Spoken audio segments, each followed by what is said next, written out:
shot when you sit down. Yeah, I'm in the shot. All right. What is going on, guys, on YouTube? It is TC here with the Winner Circle. 1 minute. This is Tyler Ferengul. Tyler Ferengul, the fans have been waiting to see you. Say hi. What do you mean? They've seen me. They've seen you a few times. All right, what's up, guys? I'm running the board today, so we're supposed to switch it up every week now. So yeah, I'm running the board, but TC is going to be leading the show today, I guess. Yeah, we have a great one for you guys, so look out. We're going to be having the Winner Circle coming your way, T-minus 1 minute. Are we at 30 seconds? 30 seconds exactly. 30 seconds exactly. Look at that. It's like an internal timer I just have going at all times. Yeah, yeah, me and Tyler, we're going to rock it out here for you guys today. We're going to be talking all sorts of amazing stuff, so you're going to want to stick around for everything Chicago sports. All right, here we go.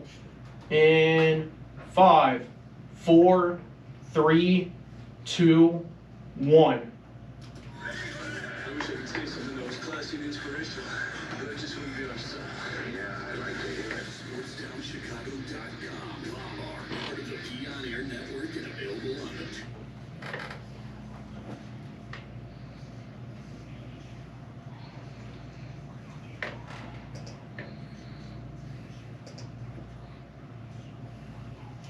I'm Tyler Ferengul with your Sports Town Chicago update. Cubs host the Pirates for Game 3 of their series finale today at Wrigley Field. Lefty Drew Smiley gets the start for the Northsiders as he will face Will Crow for the Pirates. Winners of 6 out of their last 8, the Cubs look for the sweep today as they shut out the Pirates in both Monday and Tuesday's games. We'll see later if they can get the brooms out as first pitch starts at 6:40 on Marquee Sports Network. And for the Southsiders, it's another day in Kansas City as they play the Royals for their 4th of 5 matchups this series. A pair of aces are scheduled to meet as Lucas Giolito is on the mound for the Sox as veteran Zach Greinke gets the start for the Royals. After Monday's extra inning win, the Sox split the doubleheader games yesterday, and with a win today, that would clinch them the series. Don't miss the first pitch, which starts at 7:10 on NBC Sports Chicago. Guardians manager Terry Francona has rejoined the team after missing 4 games after having COVID-19. He will manage the team tonight against the Reds. First baseman Josh Naylor remains the only member of the team still sidelined with COVID-19. Chase Center in San Francisco plays host at the start of the Western Conference Finals, where Game 1 takes place between the visiting Mavericks and the home team Warriors. A shocking Game 7 crushing of the top-seeded Suns propelled the Mavericks to this point, led by young star Luka Doncic, as they square up against the familiar Warriors led by Steph Curry and Klay Thompson. Let's see who can start off on the right path with an opening game victory as the opening tip-off gets underway at 8 o'clock on TNT. Cornerback James Bradbury has agreed to a 1-year deal worth up to $10 million with the Eagles, ESPN's Adam Schefter reported Wednesday. He spent the last 2 years with the Giants, who released him after failing to find a trade partner. Bradbury is expected to join Darius Slay in the Eagles secondary, creating what should be a nice-looking duo on paper. It's a nice get for the Eagles after Steven Nelson left to join the Texans, creating the hole in the secondary that Bradbury has now filled. This has been your Sports Town Chicago update. I'm Tyler Ferengul.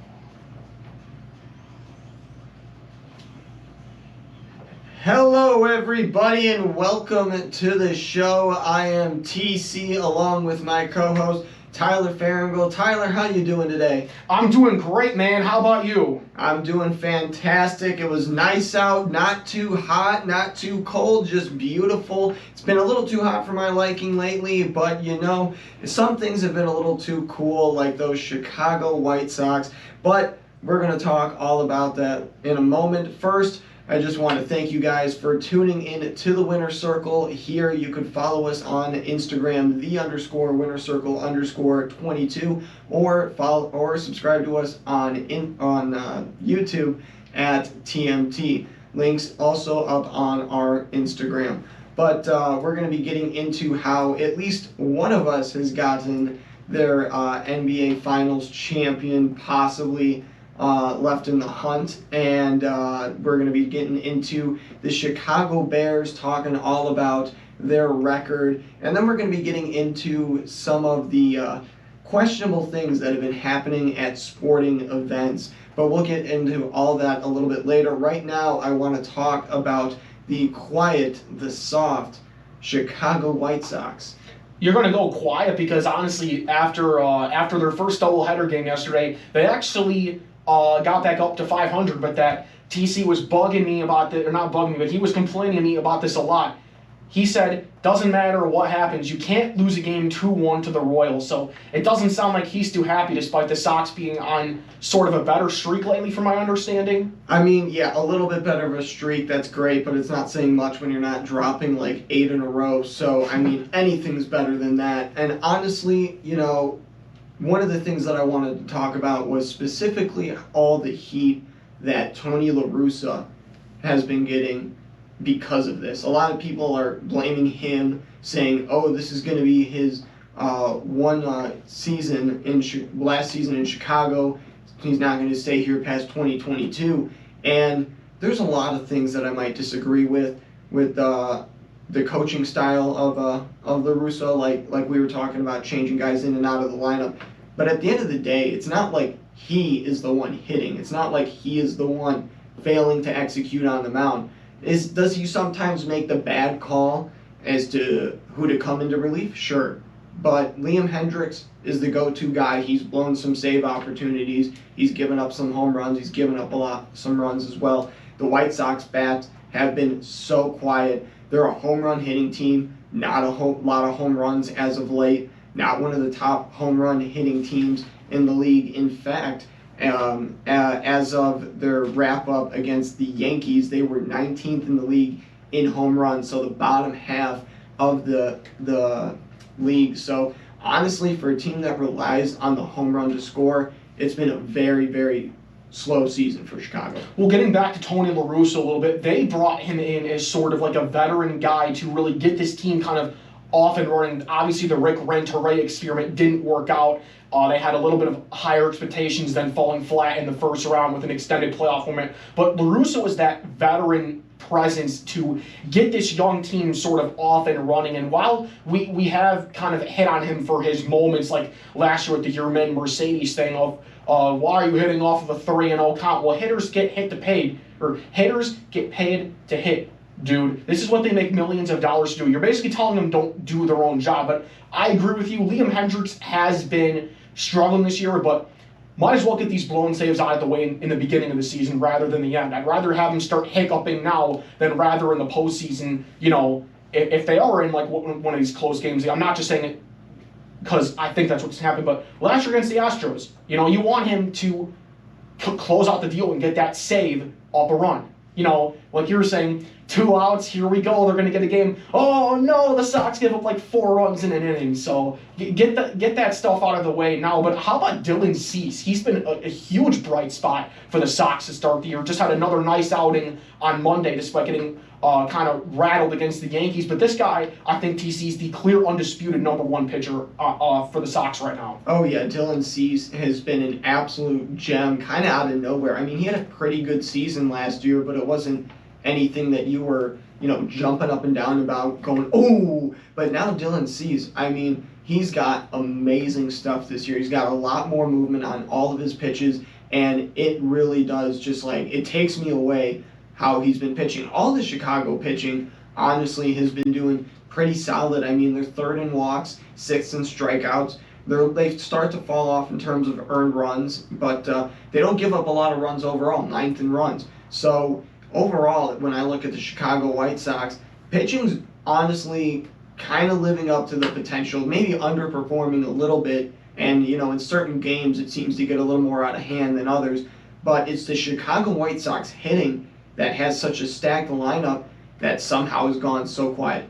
Yeah, and I think pitching can only get better from here because obviously, you know, it was not ideal to have Lucas Giolito and Lance Lynn go down. Whether we like it or not, I think Lance Lynn was probably going to be the #1 guy in the rotation. Like I said, we both disagree with that immensely, but it was just, and then you talk about the bullpen issues too, like Joe Kelly. TC was really happy about the Sox signing him. He went down for a little bit. I know he's back now, but then you have other guys like Kopech having to start more and more as he's transitioning into that starting role. You know, he's not 100%. used to going like 4 or 5 innings like a normal starter does. So I think it can only go up from here, and especially for the batting as well. They're only going to get more healthy. You're not going to see other freak injuries happen, like I think it was with, was it Robert in that Twins game where he kind of landed awkwardly at first base against Minnesota. You're not going to have any of these weird injuries that just keep popping up like the Bulls did this year. They're going to get healthier, and they're only 2.5 games behind Minnesota for first place in the AL Central. So I think it's early in the year. Technically in a few more games, bust out the report cards for that quarterly season grade. And I'd say everything that's happened, not what people want, but it can only go up from here. Exactly. A lot of pitchers have stepped up due to injuries, but we're not having a lot of hitters stand out, and that's why the lineup's kind of been wishy-washy like it is. But speaking of wishy-washy lineups, let's talk about those Chicago Cubs trying to find their stability in their lineup. Seiya Suzuki starting to find his swing again, getting a nice double off the Pirates yesterday and amongst other hits, but that double came at a crucial time where the Cubs were gifted a base runner and an out, and it really came to bite the Pirates back in the butt. And it only went downhill from there more for the Pirates. Yeah, I mean, the Pirates' booty, literally. They're I mean, look at this. They won 21-0 against them, I think it was a few weeks ago, and then first 2 games this series, 9-0 and 7-0. And in that first game, you saw Wilson Contreras bat leadoff and hit a grand slam in the first inning for his 100th career home run, too. Couldn't script it better way. And then last night, too, I believe it was Christopher Morin, first career MLB at bat. Guy just rakes one to left field. So the Cubs, they're starting to win, though. I will say that. And it's kind of weird because that Diamondback series is more important than I thought. Arizona is off to a good start this year. They're over 500. I think they're like 3rd or 4th in the West because that division is so stacked. Beating the Padres, though, is really good. I like that win. They beat the Diamondbacks, and now they're looking for a sweep against the Pirates. Almost said the Padres again. So if they win tonight, 7 out of their last 9.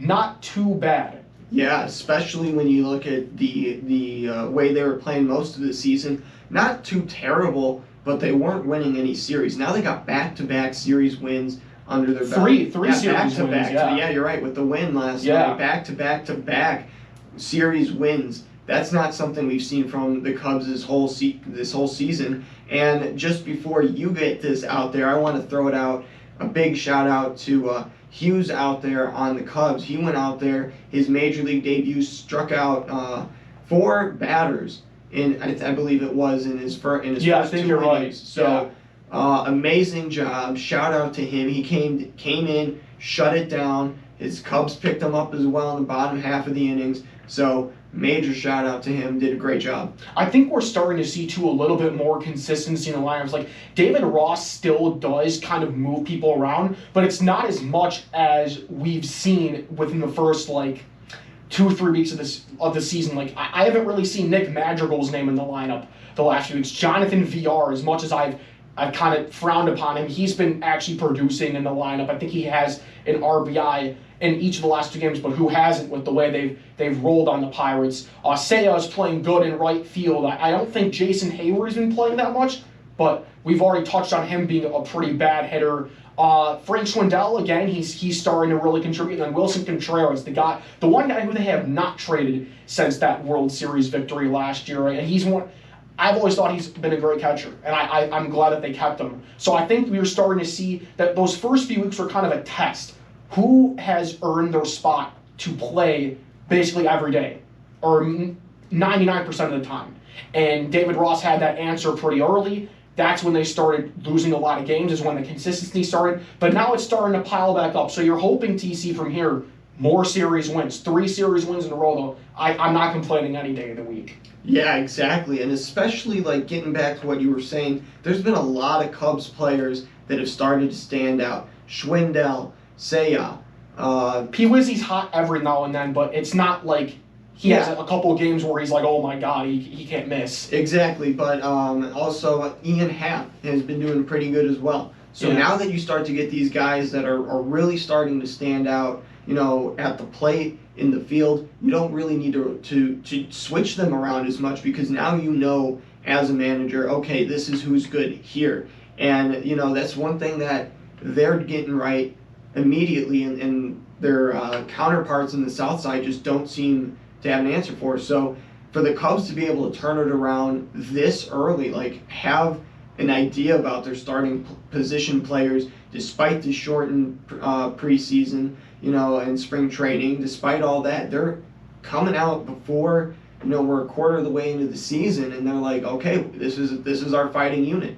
One other name I forgot to mention too, he just made his start, I believe, his first start last week, is Wade Miley. He had a really, really good outing. I think it was the Monday game. He went 7 innings, 1 hit, no runs. And this is a guy who, again, was one of the first free agent signings for the Cubs, but again, was one of the guys that was hurt, didn't play until like last week. He's looked good. Veteran lefty. That's sort of what the Cubs rotation is. It's not as bad as last year, but they got a few guys where it's like, okay, you can stand in here for now. Marcus Stroman, Wade Miley, Chris Martin. That's the one thing that I was really concerned of, was the pitching. Not really up to par compared to the younger batters, but I'd say the pitching has been pretty solid so far. I can't complain. Yeah, honestly, I mean, given the circumstances, given everything really for the Chicago Cubs, I mean, they're able to go out there and put out a fighting chance every single game. Like, regardless of, if the score is gonna be driven up, the Cubs will match energy. That is the one thing I like that a lot. That's a good point. They are able to match energy. So, it doesn't matter if they're playing the Yankees. I mean, I wouldn't be surprised if they're able to do something that the Sox weren't able to do and pull off a win against the Yankees. They might not get the series win, but I would guarantee you they'll pull off a win. Yeah, honestly, it kind of begs me to ask this question, you guys, because despite the Sox having the better record, it seems like TC's higher in the Cubs right now. So that's what I want to ask you guys. Who do you think has had the better start to 2022, the Cubs or the Sox? Let us know on our Instagram at the Winner Circle 22. We want to know what you guys think about the Cubs and the Sox, basically first quarter grade reports of the 2022 season. Yep. Coming up, we are going to see if an old dog can learn new tricks or if there will be a new leader of the pack. You're listening to SportsTalkChicago.com, home of the Winner Circle.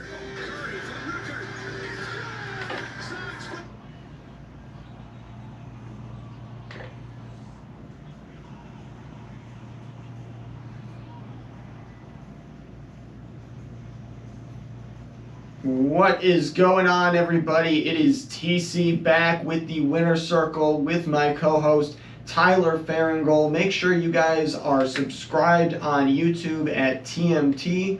And let's talk all about NBA basketball. That old dog, Steph Curry, has relied on his 3-ball for most of his playoff success, but he is having an uncharacteristic postseason with the 3-ball, shooting under 40% for the first time, as compared to his career average, which is well over 40%. So that's going to be something that they're going to have to be looking at going into this series against Dallas, because Dallas has been surprisingly hot, draining 3-balls like no other, and people are saying that they are picking up on this game of small ball that Steph Curry and the Golden State Warriors have kind of almost trademarked in a way. Well, let me just start with saying what a performance by the Dallas Mavericks in Game 7 against the Phoenix Suns. I'm sure some people did see the Mavericks winning Game 7, but who saw the Mavericks being on top of the Suns 57-27 at halftime on the Suns' home floor? Yeah. And the Suns had the best record in the league by 8 games over Memphis, who was eliminated by the Warriors. The 2 best teams in the league are out. The final 4 teams who are left are separated by 2 games. Wow. 2 games. That's pretty impressive. And I think the most shocking thing is how much the Mavericks all stepped up, because with the conversation going into the series and after the first few games was Doncic is going to have to try to carry this Mavericks team all by himself. It's kind of like that Nowitzki situation. He's going to carry a subpar team all the way to the finals, and he might do that, but it's not going to be a subpar team joining him. It is going to be a fierce, competitive team with these Dallas Mavericks. They are absolutely killing it right now. Now, I don't expect, who is it who's shooting 78% right now from three-point line over the past 2 games? It's not Brunson. It might be Brunson. Is it? Okay. Yes. Wouldn't surprise me. The guy off the bench. A guy off the bench? Is it? It's not. Okay, I wanted to highlight a guy, but I'm not sure if that's the one that you're thinking of. But regardless, Dallas.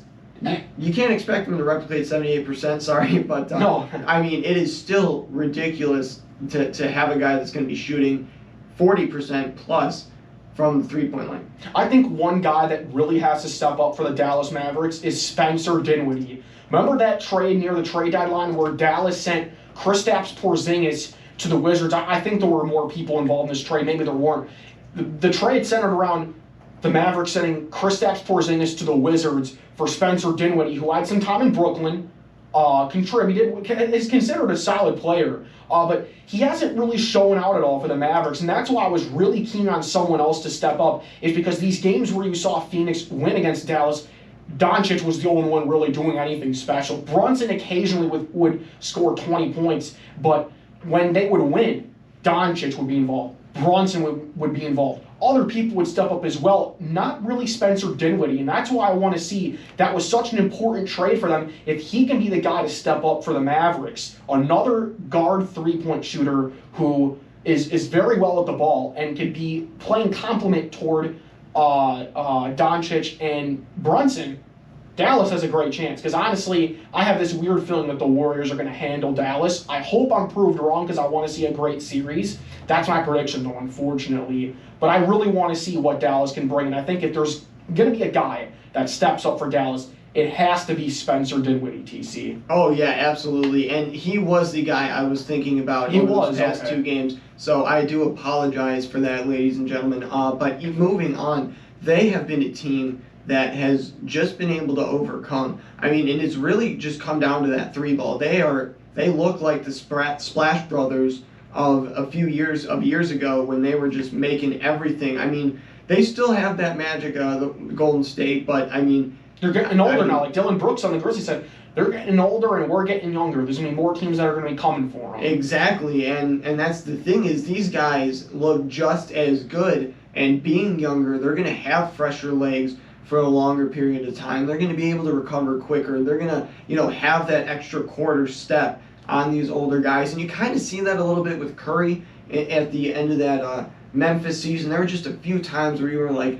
younger Curry would have made that stop, or younger Curry would have, been able to get to that spot a little bit faster, at least contest that shot.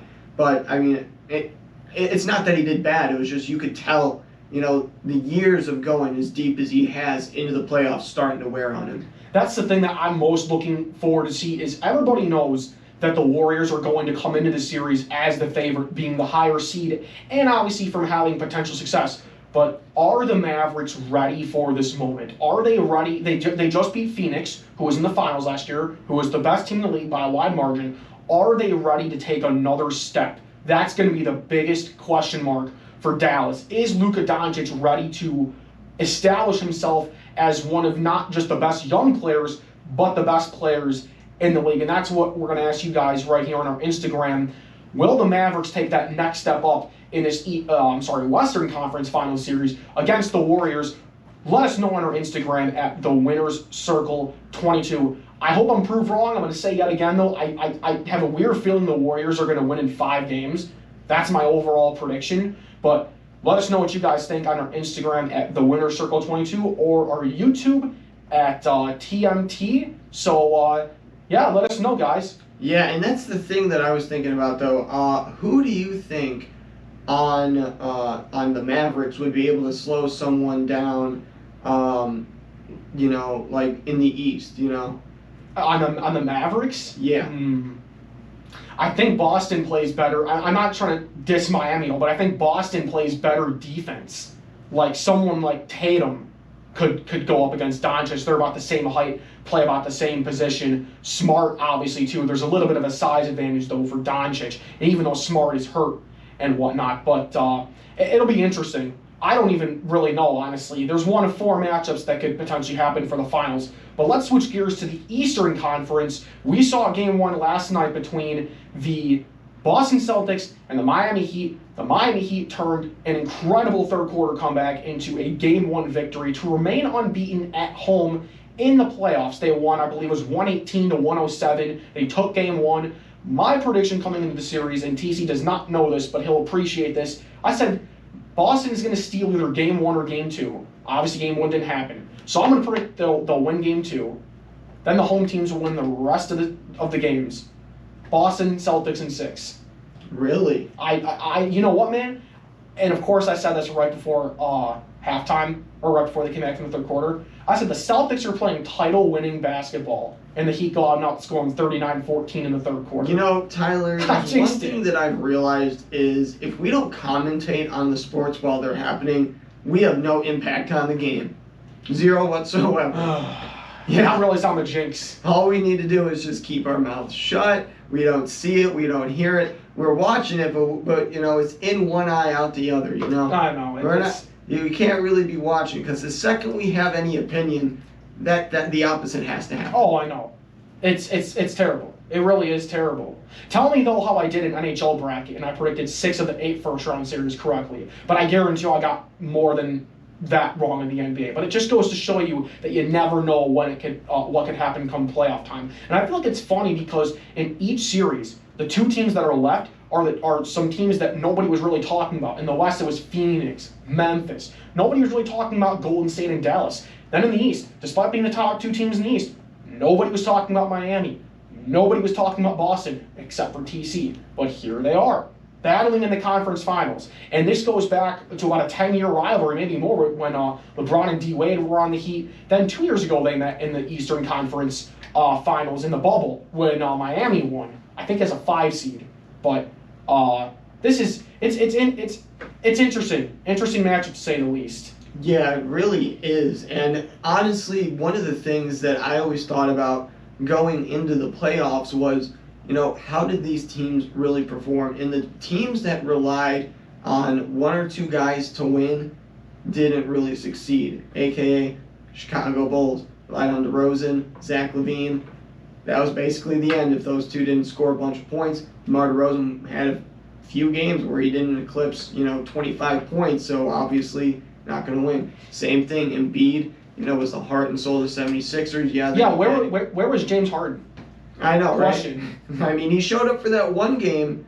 That one game. When Embiid wasn't in, but that was about it.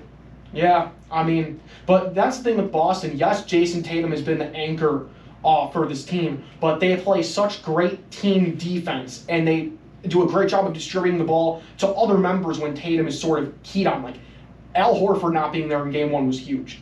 And Marcus Smart, arguably their 2 best defenders. Al Horford was doing fantastic on Giannis in Game 7. Marcus Smart, Defensive Player of the Year. Those were 2 big losses for Boston that I think contributed to them not pulling it off in Game 1. Yeah, for real. It really was one of the things that happened. I do think that Boston kind of just needs to settle down at times. They're kind of like Golden State in the sense that, they want to go fast and they'll go really, really fast, but them going really, really fast means you have giant swings. That's why at one point it's going to be a 15-point differential in their favor. The next they're losing Game 1. Because all they do is go, go, go. They need to find that rhythm of, we need to keep that pace up when we want to make that good run. But once we start missing our shots, that's when we need to calm it back down. Wait, pass that ball around, get that open shot. But they are just so quick to try to just bang, bang, bang. It really comes back to bite them. If they slow down, like Miami does, because that's what Miami does best. They're like a, I don't even know whatever stalks you and waits for you to... Like a lion waiting for its prey. Yeah, it's just like a snake, just like wrapping you up and waiting for you to pass out. That's what they are. They're not trying to fight you. They're just trying to wrap you up and wait for you to go to sleep. The same thing happened in Game 1. Celtics got a nice run. They went up by 8 at halftime. And all of a sudden, Miami outscored them 22-2 in the first half of the third quarter. And it's like a 10-point differential for the Heat. But We want to ask you guys for Game 2, who gets the win between the Heat and the Celtics? Will Boston bounce back, or will Miami take a commanding 2-0 series lead? Let us know on our Instagram at TheWinnerCircle22. Me and TC will for sure be glued to our TVs watching that game, so let us know what you guys think about that. I'm TC with your Sportstown Chicago update. Cubs look to go for the series sweep today at Wrigley Field as they host the Pirates. They've outscored them 16-0 over the first 2 games and have taken 3rd place away in the NL Central with the recent big wins. Southpaw Drew Smiley starts for the Cubs as he faces off against Will Crowe for the Pirates. Can the Cubs get the sweep? Find out as the first pitch gets underway at 6:40 on Marquee Sports Network.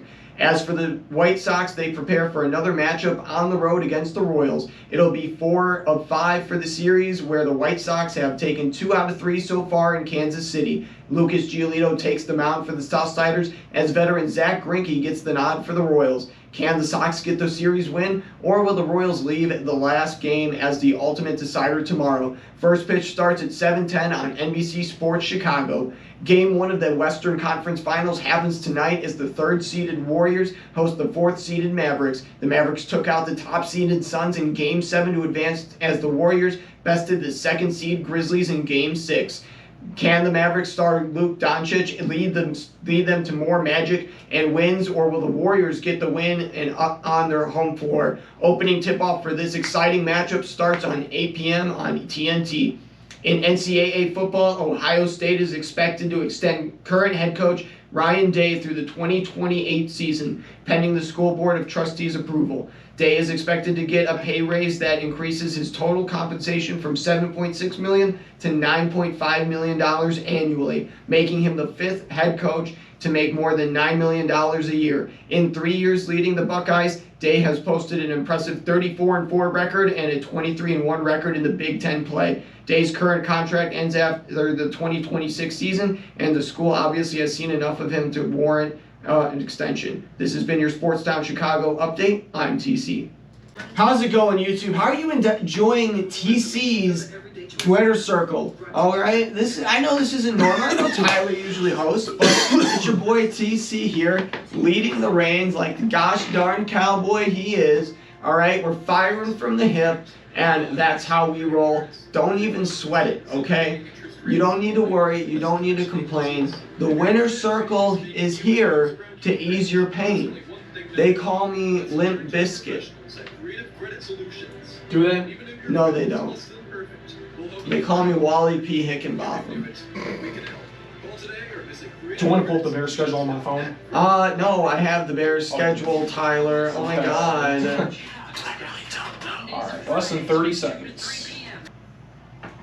Welcome back, everybody. It is TC with the Winner's Circle. Thank you for joining me and my co-host, Tyler Ferengul. And we've been talking all about the Chicago Bears and their off-season so far. They started OTAs today, and they had a pretty successful draft. They wish they would have signed more offensive linemen, but hey, what are you going to do about it? But Tyler Ferengul and I are going to get more into the upcoming season. What do we think the Bears' chances of winning each of the 17 games is? We'll try to go a little bit more in depth with each one. Tyler, no place to start like the beginning. Game 1, San Francisco 49ers. You're saying if Trey Lance starts, you're giving the Bears the W. I am giving them the W. You are absolutely right. I don't think we've seen enough from Trey Lance yet to really establish him as a quality NFL starter. We got enough from Justin Fields last year, and that's what we're going under right now. We don't know if Jimmy G is going to be the Niners quarterback next year, so I'm going under the assumption that, yes, Trey Lance is the quarterback, and give me the win for the Bears. Yeah, I could see Trey Lance coming back. I do have some questions as to, why, though? He didn't do good last year. And I should say the 49ers have been underwhelmed with him. Reports. I don't take reports anymore. I take what I see on the field, and I see a guy that was underperforming, didn't seem like he felt comfortable at all. He seemed exactly like this dog Hope that I had to watch at daycare today. She was constantly in the corner trying to avoid all the other dogs and just like shivering.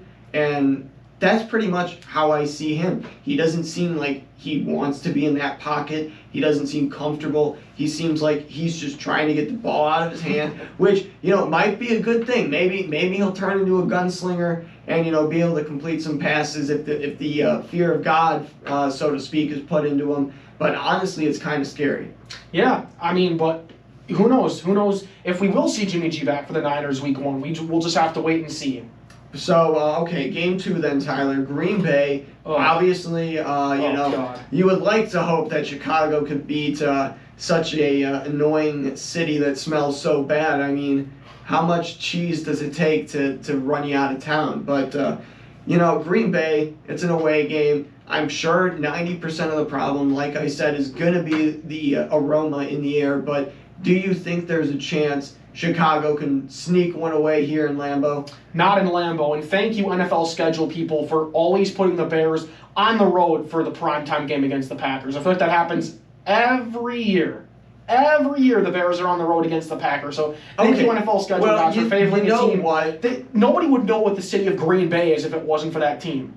Okay, let's put it that way. Losing against Green Bay. Yeah, that's what we're there to do. Prop up Green Bay by losing. But, the better thing of that is, though, would you rather them schedule a primetime game when Chicago's on its own field, getting blown out at Soldier Field? No, I don't want that. If we're going to lose to the Green Bay Packers, I want to lose behind the scenes. Let whatever dance Mac Jones wants to do this upcoming season take center stage. We could stay in the back when we lose like that. But we do have a potential win right here, okay? Houston. It's going to be an emotional game because Lovie Smith is the head coach of the Texans. Yeah. This will be his first game back at Soldier Field coaching another team as a head coach. But the Texans aren't going to be anything this year. Easy win. That's unfortunate. Easy I really win. do hope Lovie Smith is at least able to, put up some sort of fight here in Chicago, as weird as that may sound. But he deserves an ovation, though. He definitely does. He is a great coach. He's definitely a staple of this franchise. I'm glad he's coming back, despite it being in another uniform. But those Giants, do you see a potential upset here? Or do you think we might fall a little short? As much as I like what the Giants did this offseason, it's year 1. They still have Daniel Jones under center. Give me the Bears to win this one. Exactly. So the Giants are going to fall a little short. Are they on the road or are they home field? Oh, they're on the road, but does it really matter? Who cares? Open field ahead of you and you fall flat on your face. That sums up the New York Giants right now. But this next game, not as fun on the road at Minnesota. Do you think Justin Fields can pull off some magic? Maybe sneak away in a road victory away from Minnesota. Spoiler alert, I might be going to this game. More details announced later, maybe in the later months. But I'm so glad that all of our fans heard that at the exact same time I did, Tyler. So it just literally came up last week. How close it came up last week because we didn't know when the Bears were we haven't been talking for the past 3 hours. Okay, fine, sorry. See how he treats me, ladies and gentlemen. But I'm going to go no. I'm going to go that they lose this one. Yeah. All right, so what about Washington? Do you think that struggling franchise that finally got a new name is going to be able to pull off a win, or are Bears here in Chicago going to be able to pull off that W? I think they're going to take command and steal their new logo and put it next to them as a dub. Wow, okay. Yes. All right. Yes. I see that. All right, and then they have the unfortunate circumstance of going to play the probably most 4D-esque player coach ever with Bill Belichick and his pet projects, I guess you could call them. So he calls them draft picks. We all kind of scoff at that. Yeah. But, what do you think? I think the Patriots, well, first of all, let me say, I think the Patriots have a legitimate chance at finishing last in the AFC East this year because the Jets got a little better and they got a little worse. With that being said, I don't think they can pull off the win in Foxborough. I think and that's the thing that they might not finish last because Bill Belichick is such a great coach. But on the road in Foxborough, such a tough environment at Gillette Stadium, Monday Night Football, I'm going to take the Patriots in that one. And then they have to travel down south where it's warm to the Lone Star State to take on Dallas. hopefully we don't, well, with the Chicago kickers, you probably don't need to worry about any footballs hitting any screens down there. But do you see Chicago possibly, being able to pull off a victory here? Dak Prescott versus Justin Fields should be a pretty interesting matchup. Cowboys, lost a few weapons this past season. Obviously, they're a pretty good regular season team. Not the same story in the playoffs. But do you think they're going to be just as dangerous this year? Do you think the Bears could possibly get a win here? I think you were right. I think the Cowboys did get a little less dangerous this year, but I'm not going to pick against them for this game. I think the Cowboys will pull it off, and I think they'll get the win. I think it'll be a close game, but I do think the Dallas Cowboys will get the win. Yeah, absolutely, and I'm definitely the thing that I think with the Cowboys though is they'll always be a team that can beat the obvious team to beat, but they won't beat great teams. But that's just me. We don't beat them, boys. Exactly. But Miami, team that got absolutely stacked, at least talent-wise, this offseason. Some great acquisitions. Tyreek Hill, just to, put an exclamation point on it. What do you see the chances of beating this team? Because you still got a young quarterback. You still got a rebuilding franchise. Do you really think that Miami's going to be able to be a formidable opponent week 9? I think this is one of the ones that I actually did pick against the Bears, but I think this one could go either way. I really like what Miami did this year. Mike McDaniel, Tyreek Hill, they got some good additions on the offensive line at Soldier Field. Dolphins in a close one. All right, we're going to just rapid fire through these next 3 because Detroit at home should be a win. Atlanta should be a win. New York Jets should be a win. And 3 wins in a row. And then, you take on 3 teams that will stomp you. Green Bay. At home. I don't care if they lose the game. I would want it to be at least a decent margin. Go down swinging. Exactly. Make it competitive. Yeah, go down Take swinging. something from your child, the Cubs, and learn to fight like heck. Okay? Then they play Philly, who, kind of got a little bit more stacked. Buffalo. They did. Always deadly. I'm gonna say lost to Philly, and then the Bills forget about it. They're not winning that game. But then they'll come to Detroit. They'll go to Detroit. Win. That should be a win. Upset those guys in the Motor City, and then they should come home, wrap up the season against Minnesota, and hopefully, unlike last season, pull off a season-ending win to finish 1 game above 500. But that's going to do it for this segment on the Chicago Bears. Let us know if you guys agree or disagree with our decision to rank them, to give them a record of 9-8 this year, or do you think they're going to do a lot worse? Let us know on our Instagram, _winnercircle_22. Coming up, do you guys think that it's been getting a little too out of hand, what some people have been starting to do at sporting events, or is this just the new norm? You guys are not going to want to miss out. We're going to be doing a subscriber giveaway at 50 subscribers, so make sure you stay tuned. We are back with the Winner Circle, me and my co-host Tyler Ferengul. I am TC, the Winner Circle here on SportsTownChicago.com. Thank you for tuning in. Make sure you subscribe on YouTube, follow us on Instagram, and all that fancy jazz. But for this segment, we're going to be talking about the sticky fingers going on in sports. The guys and gals that have been caught red-handed doing something pretty foul, and it's honestly getting to the point where the leagues have to start addressing it. And what I'm getting at is the interactions between fans and players. It is getting to the point that it's almost revolting. Like, I don't want to support these circumstances, not because I don't like, the sports, like basketball and Chris Paul's mother and sister getting harassed. I don't want to be seeing that. I don't want to be seeing, baseball players, chirping with fans and fans throwing beer bottles at baseball players. And I don't want to see NFL guys, having moments on the sidelines either. I want, clean play from all these different leagues, from all these players.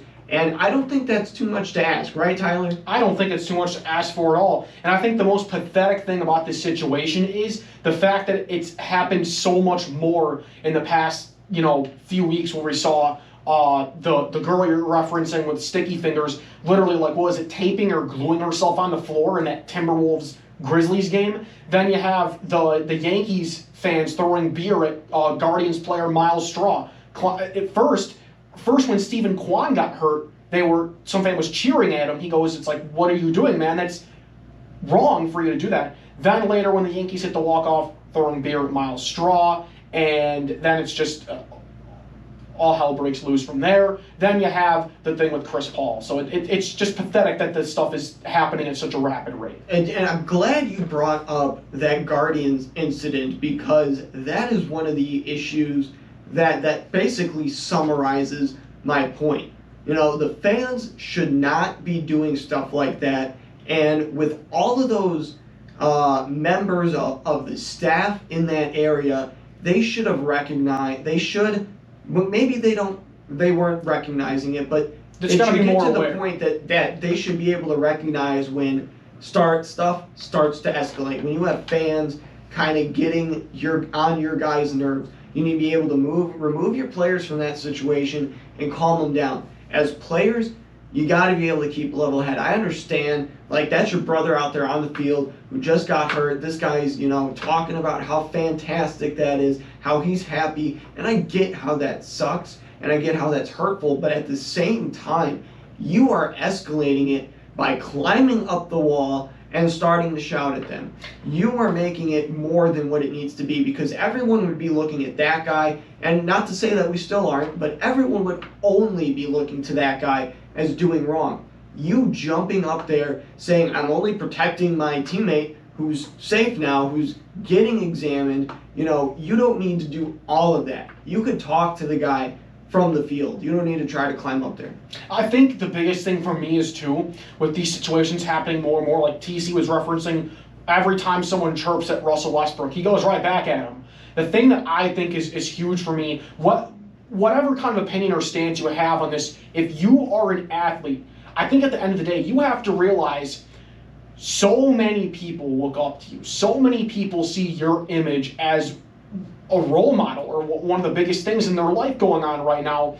And think of all the people that are watching you in this moment. Is it smart to kind of go at this person you don't even know who it is just on something like that happened? I know it sucks, and I know it's completely unwarranted and uncalled for, but you doing that back makes you look like a less good of a person. Make that person look like as a fool as much as possible. Don't try and associate yourself with doing the same things they're doing. That's all I got to say for athletes who are in that kind of situation in the moment. Yeah, exactly. And I stumbled onto this article. It's from local10.com, and a man named Seth Swari had some words to say about it. He's a coordinator with sport performance psychology at Oakland University, and he says a lot of this comes down to the perspective of privilege from each one of the individuals. Like the person who bought the ticket feels like they're entitled to see the game how they see fit because they purchased a ticket. They don't realize that it's just an opportunity for them. Same thing with the player to a certain extent. They expect a certain level of respect, certain level of being cordial, and when they don't get that, it throws them off. Now, I'm not saying they don't deserve that respect. I'm not saying that, what these guys are doing is good, but at the same time, you got to set the example. If someone's being mean, you got to be nice. Yeah, and like I said, it goes back to being the bigger person. Don't damage your image in this moment because you got caught up. And like TC and I were talking about this earlier as well, I think he said the perfect response would be just kind of soak it in the moment. All right, I know it sucks, but go out there after the game's over and then say, that was ridiculous. Don't get yourself caught up in stuff that you could get kind of frowned upon, because that just fuels their fire. That fuels these people more to do dumb stuff like that, like we saw them or like we saw the Yankees fan cheering that Guardians player Stephen Kwan got hurt, and then when the walk-off happened, I mean, so many people were throwing beers at Miles Straw. Like, it's completely unacceptable, but I think there are ways to kind of go about it differently so that you don't get too caught up and too invested in the moment to lose track on what you're making millions of dollars doing.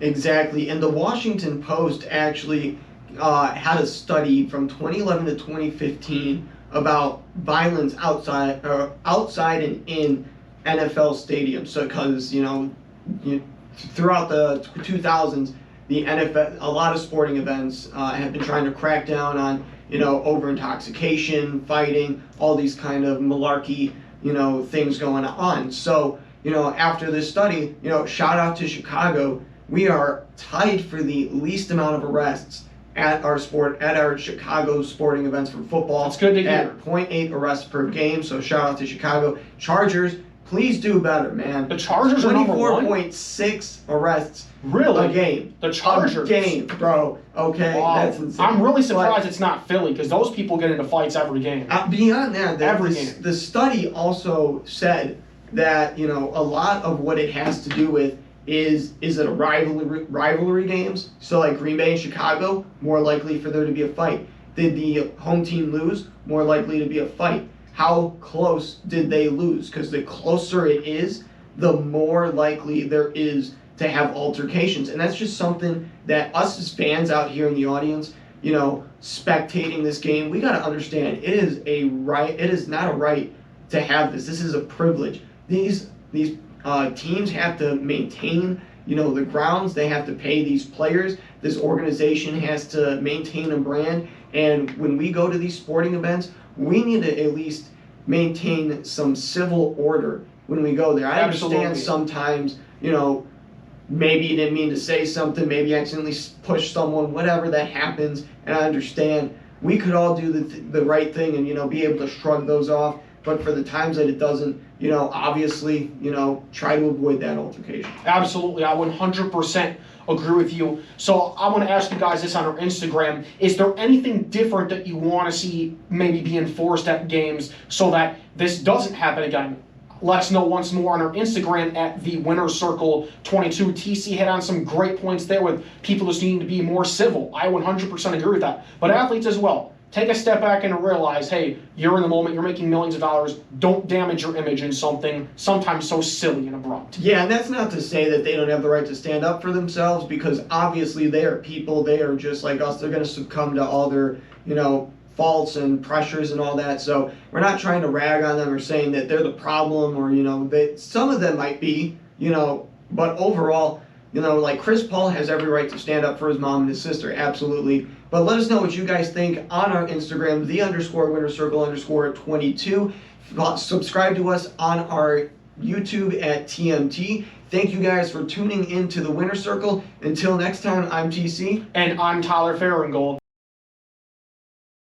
Thanks for watching the episode of the Winner Circle. If you guys enjoyed that, please like, share, and subscribe. Leave a comment down below for what content you'd want us to talk about more. We talked about something a little bit different this time with the fan interference that's been going on in sports. Let us know how you thought about that, or should we stick more to just general sports stories?